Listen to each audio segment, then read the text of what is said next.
యూనివర్సిటీస్లోకి వెళ్లి వీసీలపై దాడులు చేయడం ప్రక్షాళనంటారా అని వైఎస్ఆర్సీపీ అధికార ప్రతినిధి నాగార్జున యాదవ్ ప్రశ్నించారు. టీడీపీ నేతలు ఎల్లో మీడియాపై ఆయన ఫైర్ అయ్యారు. వీసీల కారు డ్రైవర్లపై దాడులు చేయడం ప్రక్షాళన అని అంటారా అని నిలదీశారు. వైఎస్ఆర్ విగ్రహాలను తొలగించడం ఏంటన్నారు. అనేక యూనివర్సిటీల్లో చంద్రబాబు సామాజిక వర్గానికి చెందిన వీసీలు రిజిస్ట్రార్లు లేరా అని ప్రశ్నించారు. యూనివర్సిటీలను ప్రక్షాళన చేయాలి అని అంటున్నారు. నిజమే. ప్రక్షాళన అంటే ఏమిటి? ఎస్వి యూనివర్సిటీ వైస్ ఛాన్సలర్ ఛాంబర్లోకి వెళ్ళి ఆయన్ని దుర్భాషలాడి ఆయన్ని దూషించడం ప్రక్షాళన అవుతుందా?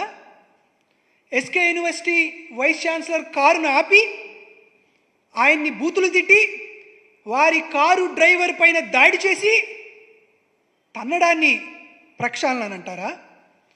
ఆంధ్ర యూనివర్సిటీలో వీసీకి రిజిస్ట్రార్కి తెలుగుదేశం పార్టీకి సంబంధించినటువంటి నాయకులు ఫోన్ చేసి మిమ్మల్ని అత్యంత పాసిఫికంగా నడి రోడ్డు మీదే హత్య చేస్తామని బెదిరించడం ప్రక్షాళన అవుతుందా?